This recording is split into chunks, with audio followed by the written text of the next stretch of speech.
저희는 매주일 하나님의 말씀을 함께 나누고 묵상합니다. 우리 그리스도인들은 늘 말씀을 가까이 하고 예수님의 말씀이라면 귀를 쫑긋 세웁니다. 읽고 묵상하고 암송하고 특별히 내 마음에 감동이 있는 말씀은 또 내 주변의 사람들과 나누기도 하지요. 그래서 우린 예수님의 말씀을 참 소중하게 여깁니다. 근데 아쉬운 것은 그 말씀을 사모하는 것 이상으로 예수 그리스도의 일상, 예수님께서 이 땅에 오셔서 우리처럼 하루 24시간을 보내셨을 텐데 그 예수님의 일상에 대해서는 그렇게 큰 관심이 없는 것 같습니다. 예수님께서 뭐라 말씀하셨는가? 그 말씀에는 우리 귀를 관심을 기울이면서 예수님은 아침에 일어나셔서 저녁에 주무실 때까지 과연 어떻게 지내셨을까? 그 일상에 대해서는 우리가 눈여겨보지 않는 것이죠. 인간의 삶은, 저와 여러분의 삶은 어느 한순간에 도깨비 방망이처럼 이루어지지 않습니다. 작은 그 삶의 조각들이 쌓이고 쌓여서 지금의 저와 여러분을 이루고 있는 것이지요. 여러분, 예수 그리스도, 왜 그리스도에게는 향기가 난다고 할까요? 물론 하나님의 아들이시요 말씀이 육신이 되어 이 땅에 오셨지만 분명 성경은 죄가 없으신 것 외에는 예수님은 우리 인간과 똑같다 하셨습니다. 그런데 왜 저와 여러분에게서는 알게 모르게 상대를 아프게 하고 괴롭게 하고 근심케 하는 때로는 악취가 나는데 반해 예수님의 삶에서는 향기가 날까요? 그것은 예수님의 일상에서 그 평소의 삶에서 답을 찾아볼 수 있겠습니다. 예수님께서 어떻게 사셨는지 오늘 우리 마가복음 본문을 통해서 저는 여러분과 한번 살펴보기 원합니다. 우리가 읽은 13절, 14절을 보시면 예수님의 행동이 나오는데요.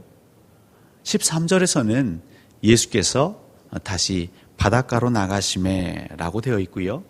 14절 앞에 보시면 또 지나가시다가 라고 기록되어 있습니다. 예수님은 왜 바닷가에 나가실까요? 그리고 지나가신다라는 것은 무슨 의미가 있을까요? 먼저 이것을 살펴야겠죠. 예수께서 바닷가로 나가신다. 그럼 예수님은 어부가 아닙니다. 우리가 알고 있듯이 아버지는 목수셨습니다. 근데 왜 바닷가로 나가셨을까요? 물론 여기에 대한 답은 아주 쉽게 찾을 수 있습니다. 13절 하반절 보시면 예수님께서는 무리들을 가르치셨죠. 예수님이 바닷가에 나가시니까 큰 무리가 모였고요.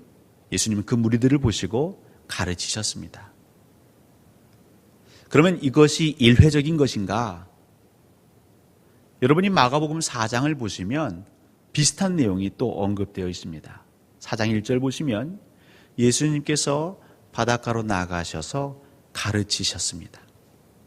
그리고 큰 무리들을 향해서 하나님 말씀을 전하셨습니다. 예수님에게 있어서 바닷가, 여기서 말하는 바닷가는 갈릴리 호수 주변을 말합니다. 당시 유대 사람들은 이 갈릴리 호수가 그들 생각에 매우 크고 넓었기에 바다라고 불렀습니다. 그러니까 예수님이 바닷가로 나가시는 것은 바로 그들에게 복음을, 말씀을 가르치시기 위해서 나가신 것이죠. 그럼 왜 굳이 바닷가인가? 아시겠지만 이 갈릴리 호수 주변, 인간은 항상 물이 있는 주변에 촌락을, 마을을 이루게 되지요. 이 갈릴리 호수 주변에는 여러 마을이 있습니다. 그러니까 사람들이 모여 있는 것입니다. 그러니까 예수님은 복음을 사람에게 전하셔야겠기에 마을로 들어가십니다. 가서 하나님의 말씀을 대언하시고 때로는 이적과 기사를 펼쳐 보이십니다. 그러면 예수님의 이적과 기사, 또 그 말씀이 마음에 와닿으니까 끌림이 있는 것이죠. 그래서 예수님을 따라가고 싶습니다. 또 예수님이 계시면 사람들은 모이게 됩니다. 그런데 그 마을, 다닥다닥 집이 붙어 있는 그 마을에는 많은 인파가 모일 수 있는 공간이 여의치 않은 것이죠. 하지만 그 마을에서 조금만 이 해안가로 나오면 이 바닷가는 많은 인파가 예수님을 보기에 좋은 천혜의 장소가 되는 것입니다. 그 물가부터 완만한 경사가 있어서 예수님이 그 물가에 서시면 많은 사람들이 앉아서 예수님을 집중할 수 있고 그 말씀을 들을 수 있는 것이죠. 그래서 예수님은 바닷가로 나가실 때 항상 말씀을 가르치셨습니다. 그리고 말씀을 가르치시기 위해 바닷가로 나가신 것이죠. 또 14절에 지나가시다가, 이건 또 무슨 의미일까요? 마가복음 1장 16절이지요. 그걸 보시면 갈릴리 해변을 지나가시다가 이렇게 시작되고 있습니다. 그러니까 예수님께서 갈릴리 해변, 갈릴리 호수 주변을 지나가시다가 어떤 일을 행하셨냐면 시몬과 그의 형제 안드레, 그 고기 잡고 있던 어부들에게 하나님 말씀을 전합니다. 특별히 그들에게 사람 낚는 어부가 되고 싶지 않냐며 나를 따르라 하시죠. 그리고 이어서는 세베대 아들 야고보와 요한에게도 동일하게 말씀을 전하십니다. 그러니까 해변을 지나가시다가 예수님은 멋있는 풍경, 경치를 구경도 하셨겠지만 더 중요한 건 그 물가에서 고기잡이 하고 있는 어부들에게 하나님 말씀을 전하셨습니다. 특별히 한 사람 한 사람에게 다가가셔서 그들을 부르셨습니다. 그러니까 지나가시다가 이 역시도 그냥 어떤 목적지를 위해 여정의 길을 떠나신 것뿐만 아니라 하나님의 말씀으로 사람에게가 전도하셨다라고 볼 수 있는 것이죠. 그러니까 예수님의 삶을 우리가 보건대 바닷가로 나가시고 지나가시고, 이것은 무엇을 함축하고 있냐면 하나님의 말씀을 가르치시고 전도하시고 라고 우리가 읽으면 되겠습니다. 근데 여러분, 성경은요, 하나님께서 특별히 성령의 감동으로 기록되심을 우린 믿습니다. 다시 말해서 이 성경에 기록된 글자 하나하나가 다 의미가 있는 것이죠. 그냥 예수께서 바닷가로 나가심에, 그리고 14절은 지나가시다가 이렇게 기록해도 전혀 문맥에는 어색함이 없습니다. 문법에도 이상이 없습니다. 그런데 왜 굳이 성경에는 다시, 또라는 글자를 넣었을까요? 왜 성령님께서는 이 성경을 기록하는 기자들에게 마음의 감동을 주셔서 다시, 그리고 또 이 문구를 넣으셨을까요? 이것이 중요하기 때문이죠. 그냥 우리는 예수님이 하나님의 아들이고 우리의 죄를 구속하시기 위해 이 땅에 오셨으니까 이건 너무나 당연한 것이다 라고 생각하시는데요, 예수님에게도 이 사역은, 말씀 전하는 사역은, 사명을 감당하는 사역은 여러분 당연한 게 아닙니다. 그걸 알 수 있는 것이 바로 이 다시, 이 또라는 글자입니다.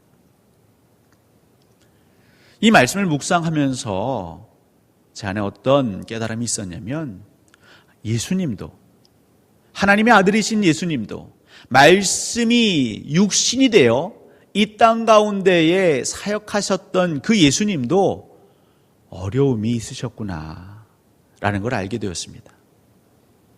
여러분, 예수님이 사시면서 사역하시면서 어려움이 있을 거라 생각해 보신 적 있으십니까? 물론 십자가를 지시기 전에 힘드셨겠죠. 하지만 예수님은 이 마가복음 초반 서두에서부터 어려움이 있으셨을 겁니다. 제가 보건대 크게 3가지 정도의 어려움이 있지 않으셨을까 생각이 됩니다. 여러분, 첫 번째 어려움은 쉬지 않고 끊임없이 사역함으로 일하심으로 인한 육체적 피로였을 것 같습니다. 여러분, 예수님의 삶을 우리가 살피기 위해, 그의 일상이 어땠는지를 알기 위해서는 복음서를 읽으셔야 합니다. 우리가 알고 있듯이 마태복음, 마가복음, 누가복음, 요한복음을 우리는 4복음서라고 합니다. 근데 이 또 마태, 마가, 누가복음을 우리 또 다르게 부르는 명칭이 있습니다. 그것은 공감복음 혹은 공감복음서라고 하죠. 이유는 그리스도의 생애와 사역을 비슷한 관점으로 기술하고 있다고 그래서 공감복음이라고 합니다. 이 복음서를 보시면 어떤 이야기는 이 사복음서에 다 기록된 것도 있고 어디에는 공감복음에만 기록되어 있고 어떤 내용은 마가복음에만 혹은 마태복음에만 기록된 내용이 있습니다. 우리가 잘 알고 있는 오병이어 기적은 사복음서에 다 나옵니다. 혹은 야이로의 딸 이야기는 공감복음에만 나옵니다. 이 마가복음에만 나오는 얘기도 있지요. 알몸으로 도망간 청년의 이야기 혹은 예수의 친족들이 예수를 미쳤다고 하는 이야기들은 이 마가복음에만 나옵니다. 그렇게 제가 공감복음, 특별히 마태, 마가, 누가복음을 살폈는데요. 여러분 차이점이 하나 있었습니다. 마태복음과 누가복음 그리고 마가복음의 차이가 있었는데 많은 차이 중에 하나는 여러분 마가복음 1장에는요. 예수님의 출생에 대해서 기록하는 내용이 없습니다. 마태복음, 누가복음은 예수님이 어떻게 나셨고 그 어린 시절이 어땠고 이것을 기록하고 있는데 마가복음은 그 내용을 기록하고 있지 않습니다. 여러분 마가복음은 이 복음서 중에 제일 먼저 기록된 책입니다. 그런데 그 책은 1장에서부터 굉장히 속도감 있게 예수 그리스도께서 어떤 사역을 하셨는지를 기술하고 있습니다. 이 마가복음 1장을 보시면요. 예수님께서 세례를 받으십니다. 그리고 세례를 받자마자 광야에서 시험을 받으시고요. 그 시험이 끝나자 갈릴리를 다니시면서 복음을 가르치십니다. 말씀을 전하십니다. 그렇게 갈릴리를 다니시는 중에 어부들을 만나시고 거기서 제자들을 부르시죠. 그렇게 끝나지 않습니다. 또 그 갈릴리 주변에 있는 가버나움에 가셔서 회당에서 말씀도 가르치시고 또한 귀신 들린 자를 치유하십니다. 이쯤 되면 쉬셔야겠죠. 그래서 쉬려고 그 회당 근처에 있는 베드로 시몬의 집에 들어가셨는데 그 시몬의 장모가 열병에 걸려서 그 장모 열병을 고쳐주십니다. 근데 또 이 소문이 퍼져갑니다. 예수님이 시몬의 집에 있다 이야기가 돌자 그 시몬의 마을에 있는 많은 사람들이 시몬의 집에 옵니다. 예수님은 그들을 마다하지 않고 그 많은 사람들의 병을 고쳐주시고 귀신도 내어 쫓으십니다. 얼마나 피곤하실까요? 좀 늦잠도 자주 주무시면 좋을 텐데 다음 날 새벽 일찍 일어나 산에 가 기도하십니다. 그리고 또다시 갈릴리 해변을 다니시며 말씀을 가르치시고 귀신을 내어 쫓으십니다. 이쯤 되면 1장이 마무리돼도 좋을 것 같은데 1장 마지막은 한 나병 환자를 고치시는 이야기로 끝이 납니다. 제가 이렇게 얘기만 해도 숨이 찹니다. 근데 여러분 예수님은요 이 이야기의 그 사건의 중심에 서셔서 끊임없이 사역을 하셨습니다. 여러분 쉬지 않고 사역하는 것 아무리 그것이 거룩한 사역이라 할지라도 쉬지 않고 계속해서 사역하면요 육신을 입은 자로서 피곤하죠. 몸이 지칩니다. 근데 사람은 몸이 지치면 마음도 지칩니다.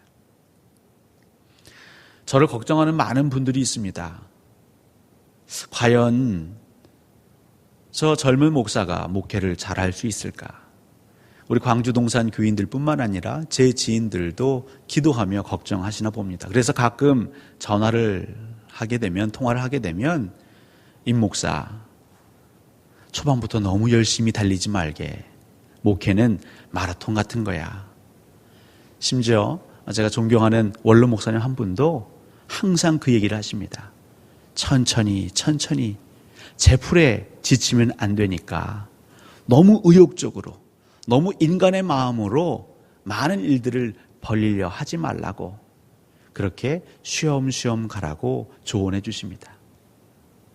왜냐하면 사람은 육신을 입은 사람은 쉬지 않으면 지치기 때문입니다. 여러분 예수님의 마음이 어떠셨을까요? 하나님이 보내셔서 사역을 하기는 하시는데 끊이지 않습니다. 좀 쉬고 싶은데 예수님이 어디만 가시면 사람들이 용케 알고 찾아옵니다. 그리고 예수님, 나 좀 살려주십시오. 나 좀 고쳐주십시오. 전 이대로 못 갑니다. 물론 그들이 긍휼하지만 동시에 피곤하시죠. 여러분, 피곤하면요, 사람이 짜증이 납니다. 아, 나는 언제 쉬라고요? 하나님, 저는 언제 쉬라고요? 여러분, 예수님의 마음에도 그런 짜증이 있으셨겠죠. 예수님은 감정이 없으실까요? 그분도 우리와 똑같습니다. 허기지시고요. 때론 괴로워, 슬퍼, 눈물 흘리기도 하십니다. 기뻐, 웃기도 하십니다. 두려워하기도 하십니다. 우리 예수님, 그 사역 바닷가로 나가시고 또 해변을 지나시고, 이것이 나의 사명이지만 한편으로는 어려운 것이죠. 왜요? 쉴 새 없이 사역을 해야 하니까요. 근데 우리 예수님은 어떤 이유이신지 모르겠지만 이 어려움을 극복해 나가십니다. 우리가 읽은 다시 또는 그걸 의미하는 것이죠. 힘들지만, 쉬지 못해 괴롭지만, 짜증나지만 예수님은 무언가에 바라보며 다시 바닷가로 나가십니다. 또 해변을 지나십니다. 예수님을 보고 찾아온 무리들을 고치시고 가르치시고 회복시키십니다. 예수님은 그 첫 번째 어려움을 이겨내고 계신 것이죠. 여러분, 두 번째 어려움은 무엇이었을까요? 두 번째 어려움은 이 예수님을 향한 이 반대자들이 등장하기 시작합니다. 예수님을 미워하고 예수님을 싫어하고 예수님을 억압하는 이들이 생기기 시작합니다. 여러분, 마가복음 1장에서 그렇게 예수님께서 분주하게 사역을 하십니다. 근데 그때에는 그렇게 큰 이상한 기미가 보이지 않지요. 그런데 2장으로 딱 넘어오면 이제 문제가 생기기 시작합니다. 예수님께서 쉴 새 없이 사역하시고 가시는 곳마다 이적을 베푸시고, 그래서 이미 소문은 자자하게 났죠. 훌륭한 분이 나셨다. 그분의 말씀에 힘이 있다. 근데 그 말씀, 그런 소문을 듣고 조금씩 긴장하는 무리가 있었는데 그들은 서기관들입니다. 그 유대의 서기관들이 궁금하겠죠. 그리고 솔직히 조금 긴장도 되었을 것입니다. 근데 2장 첫머리에 어떤 얘기가 나오냐면 중풍병자를 고치는 얘기가 나오죠. 중풍병자를 4사람이 메어옵니다. 그래서 주님, 이 사람을 긍휼히 여겨주십시오. 그래서 예수님께서는 이 병을 고쳐주시죠. 그런데 1장에서는 그런 얘기가 별로 없었는데 2장에서는 병을 치유하시면서 예수님이 한마디 더 하십니다. 그게 무엇이냐면 네 죄 사함을 받았느니라. 그러니까 서기관들이 이 예수님의 행적이 궁금해서 구경하고 있는데 딱 그 말씀에 마음이 굳어져 버립니다. 네 죄 사함을 받았느니라? 이것은 신성모독이다. 그 마음에서 이거 좀 이상하구나. 이 예수 많은 사람들의 마음을 환심을 사고 있는데 그러면 그렇지. 이 여호와를 사칭해서 그 사죄의 권한은 오직 여호와께 있는데 이 한낱 인간이 죄 사함을 얘기하고 있구나. 이거 문제다. 옳거니 잘됐다 하는 그 마음에 생각하는데 예수님께서 그걸 아시고 그냥 지나가시면 별 문제 없이 우선 요 시간은 지났을 텐데 그걸 아시고 예수님 뭐라 말씀하십니까? 너희들에게 내가 죄사함의 권세가 있는 줄을 알게 하려 함이라. 대놓고 서기관들의 그 불편한 마음을 지적하셨습니다. 여러분, 서기관들은 율법학자들입니다. 오늘로 치면 율법 박사 학위가 있는 것이죠. 대학 강단에서 율법을 가르치는 교수를 할 수도 있겠고요. 단순히 학문의 세계만 밝은 것이 아니라 그 유대 공동체에 영향력을 끼칠 수 있는, 정치적으로 그들의 삶에 또 규율과 정책을 만들 수 있는 자리에 있는 이들입니다. 그러니까 사회적 지위가 높은 자들이죠. 권세가 있는 자들입니다. 나름 자존감이 높은 사람들입니다. 그런데 예수님이 수많은 무리 앞에서 그렇게 면박을 주자 마음이 불편하죠. 근데 그 순간은 너무 당황한 나머지 이런 방구 못합니다. 또한 예수님 주변에 너무 많은 사람들이 예수님을 환호하다 보니까 그 분위기에서는 그냥 뒤돌아올 수밖에 없는 것이죠. 근데 여러분, 그 뒤돌아오는 서기관들의 마음은 어땠을까요? 그렇지, 예수님 말씀이니까 다 오를 거야 라고 인정하는 게 아닙니다. 조금씩 집을 향해 올수록, 회당을 향해 올수록 마음의 분노가 치밀어 오릅니다. 내가 왜 그때 내가 알고 있는 율법을 가지고, 논리를 가지고 예수에게 반박하지 못했을까? 원통하고 괘씸하고 그 많은 사람들 앞에서 나에게 면박 주고 한낱 그냥 평민인 주제에 이 사회적 지위가 높은 이 서기관을 향해서 그 사람들의 그 환호와 지지를 힘입어서 이렇게 해? 두고 보자. 그냥 관심만 갖던 그 예수에서 신성 모독의 죄를 물을 수 있는 또 다른 단서를 찾기 위해 이 서기관들을, 이 바리새인의 서기관들은 예수님을 철저히 감시하기 시작하셨겠죠. 이쯤 되면 우리가 넘어진 김에 쉬어가자라고, 몸도 피곤하고 사역도 많고 이 비바람, 태풍을 좀 피하는 게 상책 아닐까 싶기도 한데요. 우리 예수님은 또 다시 바닷가로, 또 해변길로 지나가십니다. 특별히 그 해변길로 지나가시다 어떤 일을 만나죠? 세간에 앉아있는 알페의 아들 레위, 그를 제자로 부르십니다. 그리고 그 제자를 부르신 기념으로 그의 집에 들어가셨고, 그러자 많은 세리의 친구들과 죄인들이 함께 식탁에 앉죠.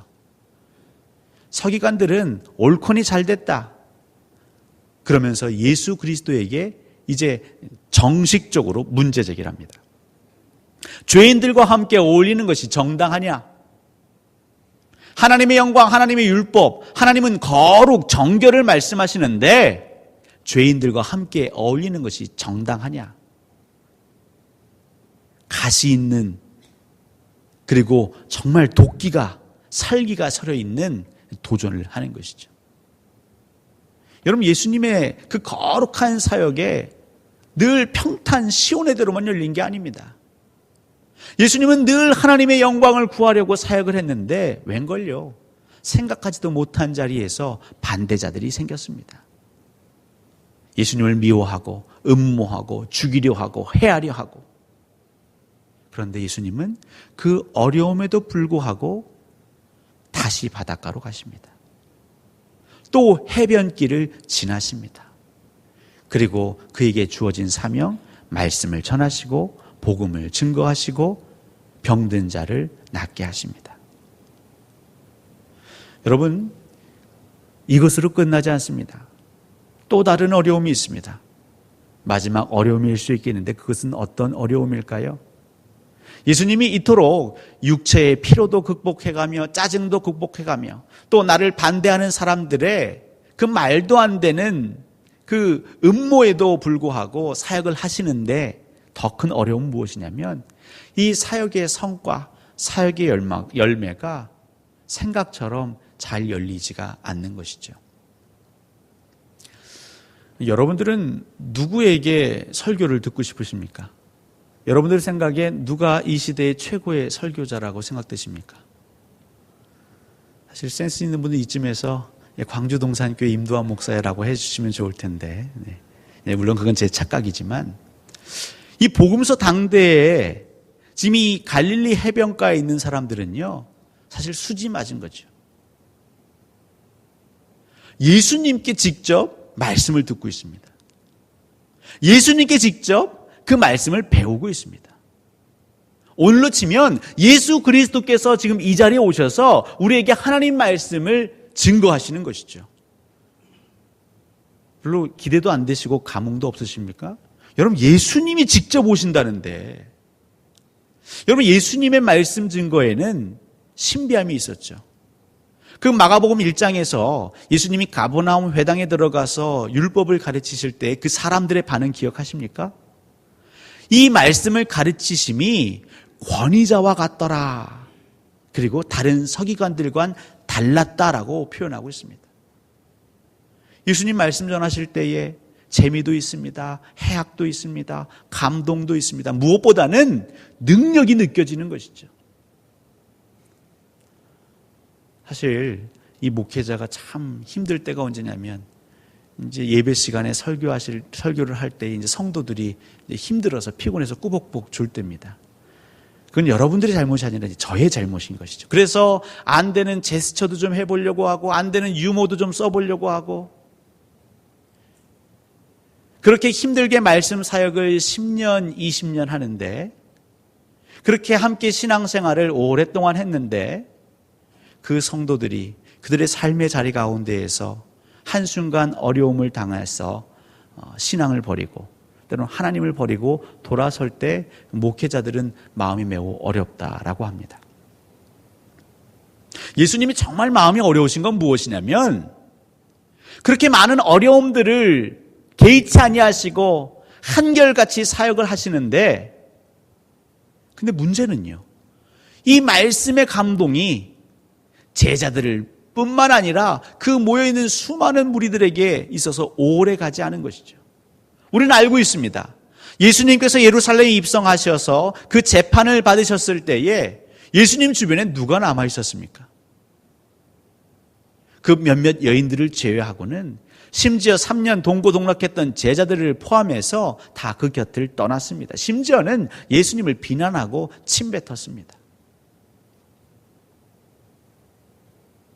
예수님이 이렇게 바닷가를 다니실 때에 매번 새로운 사람들만 나왔을까요? 그렇지 않았을 겁니다. 예수님의 말씀이 좋고 예수님의 이적과 기적이 늘 신기해서 아마 그들의 그 생업도 뒤로 하고 자칭 제자라 하며 예수님을 졸졸 따라다니는 사람이 있었겠지요. 예수님의 말씀의 레파토리를 외워서 혼자 중얼거리는 이들도 있었을 것입니다. 근데 문제는 그 말씀의 감동이 오래 가지 않았습니다. 예수님께서 하나님의 아들 되신 예수님께서 직접 설교하고 강의하셨는데도 그 삶을 온전히 바꾸기에는 쉽지 않은 것이죠. 그리고 배반하는 자가 배신하는 자가 생기는 것이죠. 자괴감이 들 수 있는 것입니다. 내가 과연 훌륭한 설교자인가? 제대로 된 선생인가? 되물을 수 있는 것이죠. 그런데도 예수님은 다시 바닷가로 가십니다. 또 그 해변길을 지나가시는 것이죠. 여러분 생각해 보십시오. 왜? 도대체 무엇이 힘들고 내 할 일을 다 했으면 좀 쉬어야 되는데 보상이 있어야 되는데 더 큰 사역이 더 큰 일이 밀려오고 짜증도 나고 원망도 되고 왜 나만 이래야 됩니까? 근데 그 원망도 뒤로 하시고 이 거룩한 하나님의 나라 복음 전하는 사역을 하는 데 있어서 칭찬해도 부족한데 시비 걸고 비난하고 원망하고 심판하고 질책하는 이들이 여기저기서 생겨납니다.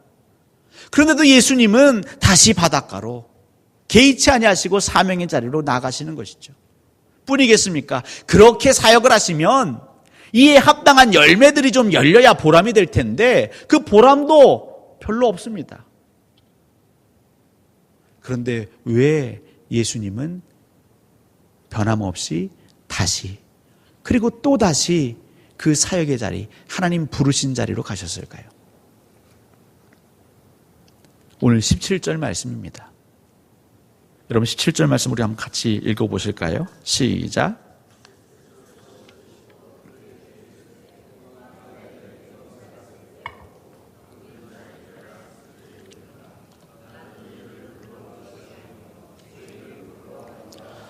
아멘. 예수님은 내가 여기에 왜 무엇 때문에 왔는지에 대한 분명한 소명의식이 있었습니다.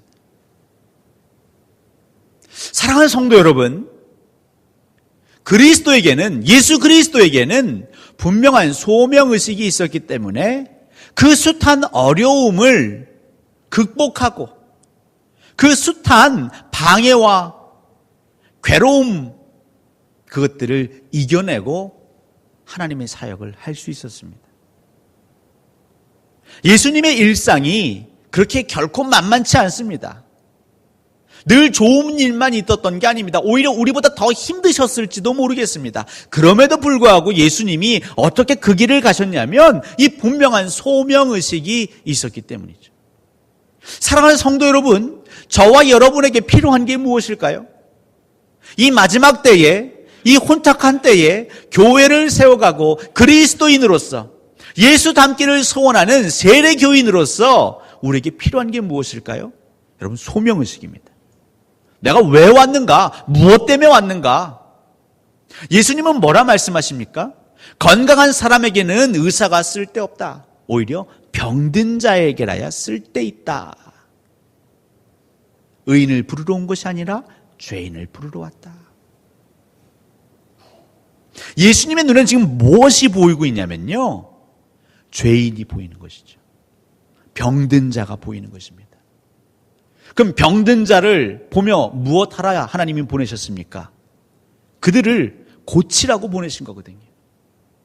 예수님은 의사로, 의원으로 오셨습니다. 고치러 오신 거죠. 예수님이 초림하셔서 이 땅에 오셔서 하시는 사명은 고치는 사명입니다. 고치는 사명. 심판하고 재판하는 사명이 아니라 의사, 의원, 고치는 사명으로 이 땅에 오신 것이죠. 물론 심판도 하실 텐데 그때는 재림하실 때입니다. 이게 혼동되지 않으셨어요. 예수님은 내가 지금 이 자리에 온 것은, 하나님 아버지께서 나를 보내신 것은 죄인들, 특별히 병든 자를 고치라는 것이구나. 우리 형제 자매, 우리 친지 중에 누가 아프면 여러분 어떻게 하시겠습니까? 우선 병원에 데려가겠죠. 근데 내가 정말 사랑하는 자면 병원에 데려갔는데 이 병이 위중합니다. 돈이 많이 듭니다. 시간도 많이 걸립니다. 그러면 아예 고치기 어렵대. 그냥 집에 가자. 어떻게 모은 재산인데 이 집 팔아 전세 가고 전세 대출금 빼서 월세 가고 그럴 필요 있느냐. 너 하나 고생하면 되지. 여러분, 그럴 부모가, 그럴 형제가 어디 있겠습니까? 여러분, 서화병동 가시면 희귀병에 걸린 아이들이 있습니다. 그 젊은 부부들 벌어놓은 것도 없지만 그 아이 하나 살리겠다고 평생 모아왔던 그 집장만 했던 거 힘들게 다 팔아서 병원비 됩니다. 사람도 아픈 사람을 보면요, 그것이 내 형제, 내 사랑하는 자녀, 내 부모가 되면요, 있는 거 다 팔아서 병 고치는 데 쏟아붓습니다. 확실히 낫는다는 보장도 없습니다. 여러분, 출애굽기 15장에 하나님께서, 여호와께서 우리에게 뭐라 말씀하시냐면 나는 너희를 치료하는 여호와이라, 여호와 라파를 말씀하십니다. 우리를 치료하시는, 회복하시는, 고치시기 원하시는 하나님께서 누구를 보내셨냐면 예수님을 보내신 것이죠. 그리고 예수님은 그 하나님의 그 뜻을 따라서 병자이니까 그에게 가서 고치시는 거죠. 어제 가서 고쳤는데 안 고쳐집니다. 오늘 또 가는 거죠. 오늘 가서 혼신의 힘을 다해서 그를 돌봤는데 병세가 호전되지 않습니다. 하지만 포기하지 않고 예수님은 또 나가시는 것입니다. 그렇게 다시 바닷가로 가시고 또 그 해변길을 거니시는 것이죠. 언제까지 그렇게 하실까요?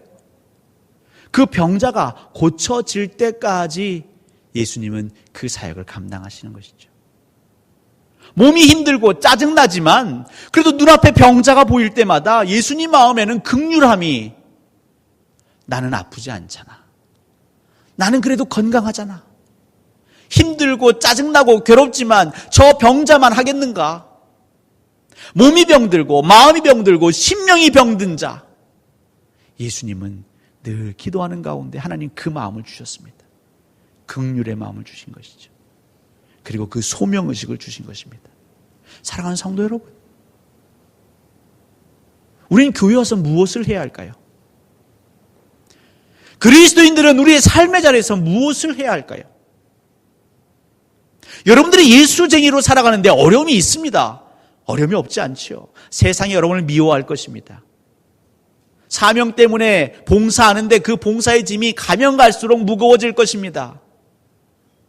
그렇게 힘들고 어렵게 또 수모를 참아가며 봉사하는데 열매는 보이지가 않습니다. 허무합니다. 그런데 여러분, 예수님의 일상을 살펴보십시오. 그래도 예수님은 다시, 그리고 또 다시 하나님 부르신 자리, 특별히 병든 자가 있는 곳, 죄인이 있는 곳에 가서 그들을 도우셨고, 그들을 위로하셨고, 그들을 회복하는 일에 그의 삶을 던지셨습니다. 그리스도인의 삶은 예수님을 닮은 삶인 것이죠. 오늘 우리 하나님께서는 저와 여러분에게 얘기하십니다. 내 주변에 병든 자가 있느냐? 우리 광주동산교회 주변에 몸이 병들고 마음이 병들고 심령이 병든 자가 있느냐? 내가 너를 그를 위해 보냈다. 이 광주동산교회를 그 병든 자를 위해 세웠다 말씀하십니다. 여러분은 어떻게 하시겠습니까? 내가 지난 세월 정말 수고했지만 여전히 병들어 있습니다. 어떻게 하시겠습니까? 이젠 포기하시겠습니까? 근데 우리 하나님은 포기치 않으십니다. 그리고 하나님은 여러분들이 그 하나님의 마음을 품고 그들 곁을 끝까지 지켜주시며 병간호하기를 원하십니다. 이 하나님의 마음, 이 그리스도 예수의 마음을 품으십시오. 그것이 이 교회를 세우신 하나님의 뜻이고 여러분을 그리스도인으로 먼저 부르시어 영생을, 구원을 허락하신 하나님의 뜻인 줄로 믿습니다. 우리 함께 기도하겠습니다.